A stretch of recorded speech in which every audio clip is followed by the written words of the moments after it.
Napapanahong issue sa larangan ng politika, showbiz, tatalakayin, hihimayin, re-reaksyonan ng Che Guevara TV. Che Guevara TV nga po pala, isang reactor ng mga viral issue na nagaganap dito sa Pilipinas. Ayan, hindi ako nabulol dun hindi ako nabulol Pulis na hindi nila pinoprotektahan o itinatago ang religious group leader na si Apollo Kibuloy, kaya hanggang ngayon ay hindi pa rin ito nahuhuli.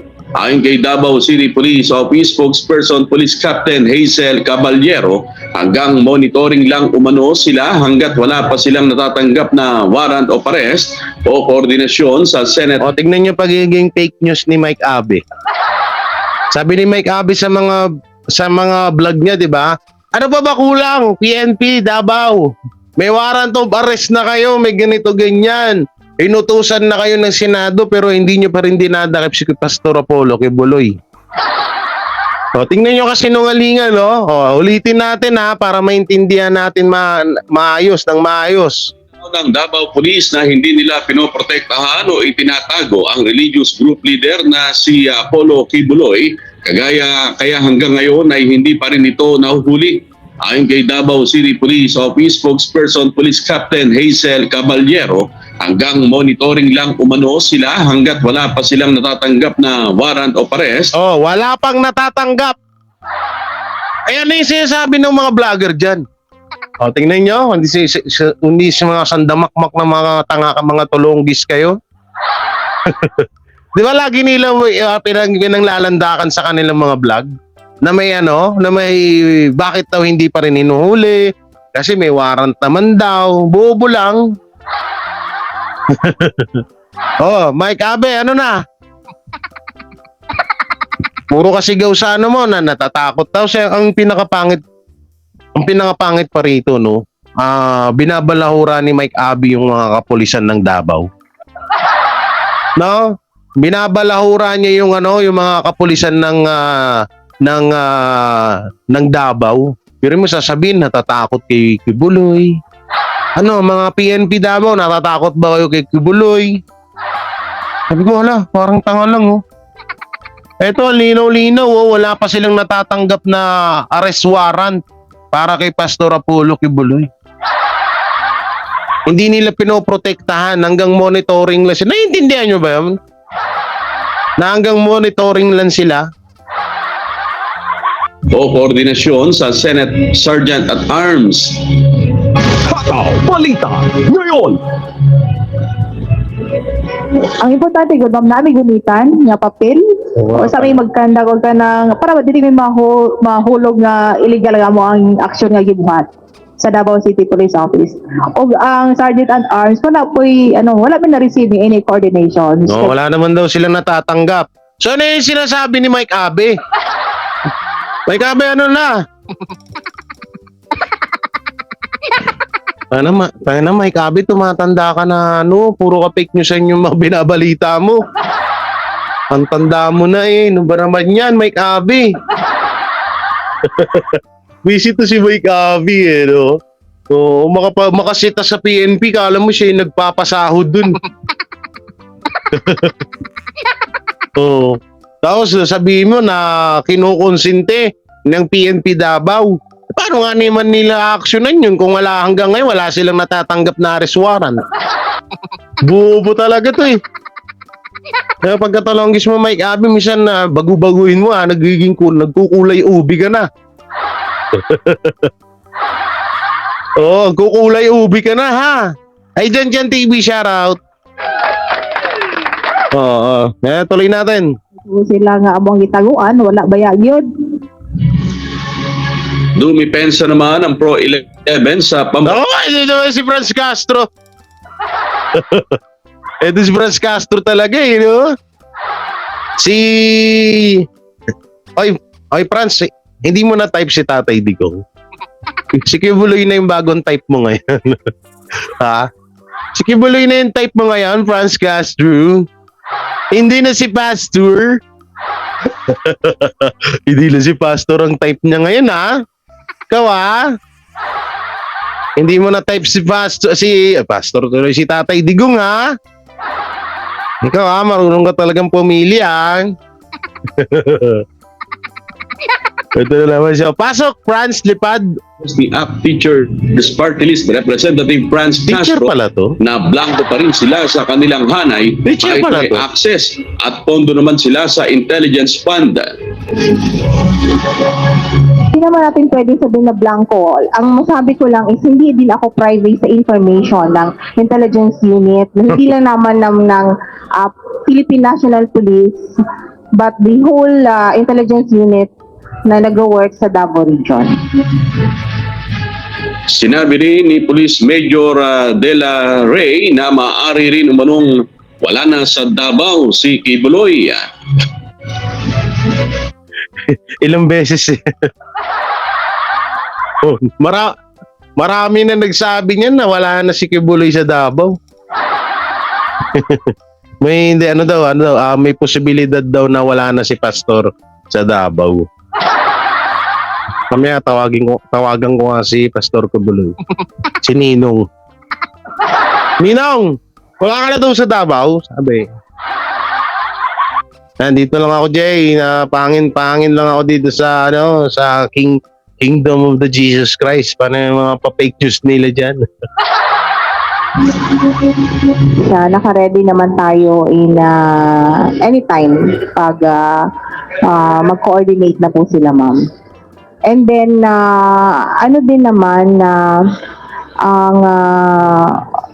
pwede din naman kasi na si Pastor Kibuloy is wala sa Davao Region. So, anywhere in the Philippines din siya. So, kung mag-coordinate din si Sergeant of Arms sa ibang lugar. Sabi ni Mike Abi na low daw. Mga DDS vlogger daw, hindi daw marunong magbasa ng law. Parang ikaw yung hindi ata marunong magano eh. Ikaw ata yung mga hindi ata marunong magbasa ng law. Loin mo mukha mo. Ito, panoorin na rin natin to, dugtong na natin to, no. Ito yung mga magpatunay ng mga baho ng mga witness laban kay Pastor Apollo Kibuloy. Panoorin natin. Niya doon sa kondo kung saan sa ibinahay ng Singaporean niya, nakabit siya. Tayo nakabit agad Ayan, Talisa. No, kilala mo ba to si alias Amanda? I've met her when Tingnan yung pagbabasihan lang natin Eto, ang ganda nitong nakapulaw. Tapos tingnan niyo si Amanda. Kung gagawa man ako ng kalokohan or kasamaan, dito na ako sa nakapula, di ba? Di ba? Ay, naku talaga. So, ganda pa ni Madam, oh. yung dancer kasi yan sa NCD noon. Kasi I was the dancer dancer. of National Children's Day. So doon kami nagkakilala na siya. Wala pong kanyang mga akusasyon ng mga rape. Kasi kung may ganitong nangyayari, ako mismo wala na dapat dito. Number one. Pero Tama si Madam, kung may rape dun mas nauna pa si Madam, sa ganda ba naman niya? Diba? Sa ganda ni Madam, oh. O kung may mga ganun-ganun na nangyayari na mga molestation na yan, dito na ako kasi nakapula. Diba naman yan? Gagawa ka na lang ng krimen, bagsak pa yung quality na pinili mo. Doon ako, di mo kamukha to ni Sanya Lopez, oh. Ito pa naman kamukha siya ni Sanya Lopez, oh. Ay, ito, di ko alam kung sino kamukha nito. May halos 5 pa yung belt bag sa tagiliran. Tingnan po sa panglalait na sabi lang tayo ng katotohanan. Kung gagawa na lang din naman ako ng kagaguhan, dito na ako kay sa Malasanya Lopez. At least satisfied. At least, di ba? Oh, at least kahit may kahit na anong mangyari sa'yo, nakatain ka naman ng Sanya Lopez. Kaysa naman dito kay alias Amanda.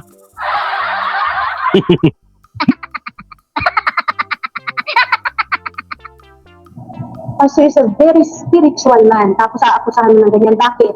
Kasi ikaw yan, alias Amanda. Kilala kita. At alam ko kung ano yung ginawa mo dito sa school bago ko umalis. Gusto mo ba sabihin ko? Sabihin mo na, ma'am. Baka mapahiya ka dito. Sabihin mo na. Sabihin mo na. Kasi may ginawa yan. Karumal-dumal dito sa school. Naku po. For her to be able to cover up her mistakes, Oh. pinahid ngayon kay Pastor. Oh. Ganun naman nangyari. Ma'am, anong school, ma'am? Anong school? Yung Jose Maria College ba? Yes, opo. Meron po yan. Ano? Standalone. Anong ginawa no? Nagtuwad-tuwad? Ginawa dito sa school. Sige, sasabihin ko na. Sabihin mo na kasi, ma'am. Pabitin ka rin eh. Yung pangalan ng mahal namin Pastor. So, Sabihin mo na. Teka lang, Ma'am Dayan Hortalisa. Teka lang, ha. Ito mga kabistaka, mayroon pong isisiwalat si Ma'am Dayan Hortalisa patungkol kay alias Amanda. Ayan na. Siguro pagkakataon po natin, marinig natin yung side Ganda to. ng kasamahan ni alias Amanda na Okay. ginagamit ni Risa Hontiveros kasi nga, Hindi ba yun? hindi naman po sila pinapasalita sa Kongreso eh. Hindi naman sila pinapakinggan yung side nito. Kaya nga nandito po tayo para malaman natin yung katotohanan. Ano ba klaseng pagkatao itong mga witness ni Risa Hontiveros?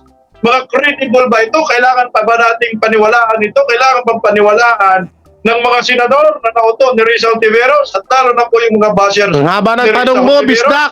Ay, wala po kaming pinag-uusapan nito kung sila pong lumalabas sa kanilang mga bibig. Ma'am Dayan Hortalisa, ano po ba ang iskandalo na ginawa Eto na. itong si alias Amanda dyan Eto sa na. eskwela ng si Maria College sa Kingdom of Jesus Christ? Sige po. ang pagkatao po ng alias Amanda na yan, double blade. Ibig sabihin ng Ano daw? double blade, Double blade. pumapatol sa babae, pumapatol sa lalaki. Pumapatol sa hotdog, pumapatol din sa tilapia. Aba. Hindi ka lang double blade, double purpose ka pa. Eto pala si Amanda na kumakain ng hotdog, kumakain din ng tilapia. Kakaiba ka, Amanda? Ha? Kakaiba ka, ha? You're very not comfortable, ha? Hindi pala, bali. You're very comfortable, ha? Lakaig ka pala ng tilapia, lakaig ka rin na hotdog, eh. Double ano pala siya. Double deck. Multipurpose ka pa. Ha? Pangkalahatan ka pala, ha? Oo, so yun nga, no? Naku, ma'am, hindi kaya na ano ka rin eh. Hindi siguro sa malamang. Malamang sa malamang, etong si alias Amanda na to, may ginawang kababuyan to dyan sa KOJC na yan. Tapos, ang nangyari, siguro nakatunog siya na baka mamaya maunahan siya ni Pastor Apollo Kibuloy, or member ng the Kingdom, no? Inunahan niya na, lumapit doon siya kay, kay Risa Anlivirus, si alias Amanda. Nakakain ka pala ng gano'n, ha? Ibig sabihin, pang all around ka pala, Amanda, ha? Fairness, ha? Hindi ko ako kung ako kay Pastor, dito na ako, kay Sanya, kay Mama, sino ba to? Kalimutan ko. Dito yung sa nakapula, kaysa dito ako kay Amanda. Diba? Kung pipili ka lang, eh. Ito, si Malasanya Lopez, oh. Tingnan mo yung parang si Amanda, parang napulot lang to dyan sa labasan. Yung last niyang pinatulan dyan sa may JNC, Dual SIM. isang basketball varsity player. Ngayon, ang ginawa niya, he sent Dual SIM ka pala, Amanda, ha? Dalawa ang saksakan mo, left and right. Left and right ka pala, Amanda, ha? Kung sa charger ng cellphone, pwede kang pang type C, tsaka pang type B. Aba, Double purpose. In fairness, ha? The nude photo to that guy plus doing something sa kanyang arik. Sinend ngayon ang video, yes, sinend niya ng video dun sa lalaki. Ngayon ang ginawa, eto na, pinag-fiestahan niya doon. So anong what do you expect ang gagawin sa kanya? Siyempre, So, nag-send pala ng malaswang universal. Universal charger. Nag-ano pala daw, tawag dito, naghalo ng etlog. Etong si alias Amanda, tapos isinend dun sa lalaki. Ngayon kumalat. Ay, naku. Di kaya napanood ko na rin to. Ay, nandun ba yan sa site na pinapanood ko? So, nag-ano daw to, naghimay ng pritong tilapia. Nung hinimay, inano daw, isinend sa lalaki. Ngayon, kumalat na. Hatip na yan. disiplinahin, bakit mo ginawa yan? Diba? Hindi tama yan, blah. Fellowship. After nun, wala, si Bat, alis. Kasi, hindi siguro niya na atim ang kanyang ginawa. Kasi pinag-fiestahan mo sa dito eh. Yung skandalong ginawa mo, di ba, alias Amanda? Yung sinasabi ko sa iyo, ayaw ko na sanang sabihin, pero ikaw eh. Pero galit na si ma'am na nakapulang, ganda niya pa rin. Parang alam niya, minsan na pag-iisip-isip ko, parang gusto ko nang pumasok sa kay OJC. Pasok tayo dun pa. Ay, joke lang ha, may mga kay OJC na nanonood dyan. Yung ganda lang kasi talaga ni mamo, yung naka-red. Kaya nga nakakapagtaka eh. No, kung sakali man nagagawa ng kagaguhan si Pastor Apollo Kibuloy di dito na ako. Malasanya Lopez yung kagandahan. Kesa naman mala Vice ganda. Ay, nako po. Mismong ang lalaki ang nag-report, ha? Mismong ang lalaki ang nag-report. Kaya nalaman. Oh, lalaki Alam pa niya, ang nagsabi. Yung babae, naglilingkod sa ama. And then, gano'n yung ginagawa. So, yung lalaki, yung parang nakonsent siya ngayon. Kasi yung lalaki, hindi member yun eh. Ano yun, estudyante. So, siya yung parang nakonsent siya. Ngayon, report. Ganito yung ginagawa nitong Amanda na to. So, Ma'am, tanong ko lang yung sinabi mo, ma'am. Actually, narinig ko na rin yan, ma'am. Ayaw ko na lang kwentuhin saan ang gagaling. Total, nasabi mo naman, meron ba kayong hawak na ebidensya na yung sinabi mo, nag-video, may ganon? Meron ba kayong... Nasa atin po yun. Pero hindi na dapat natin ipakala. Huwag natin i-play kasi may skandal tayo dito eh. alam mo sir, Bislas, out of respect sa babae. Out of respect sa babae. Kaya kami lahat ng full-time worker, pag pumasok ka, may pinipirma na ibang commitment. Lahat po ng record dito, hawak ko lahat po, mula pa simula, kung anong pinagagawa mo, mabuti mo, naka-record yan lahat, kahit pa file to uwan po kami dyan, individually po, parang pinakita tayo sa inyo, nag-sort kayo, bawat isa sa amin meron. Pero bakit hindi kaya inano yun, no? Na ni Risa Ontiveros na hindi niya tinry na pag-usapan yung ginawa ni Amanda. Hindi lang na, syempre, kailangan niya ring malaman kung anong background nito ni Amanda. Syempre, kasiraan sa pangalan niya, magpapaniwala siya dyan, tapos igawain naman pala. Bakit kaya hindi ni Risa, no? Kaso kahit naman siguro mapanood yung kapag pakay na talaga ng ni Risa na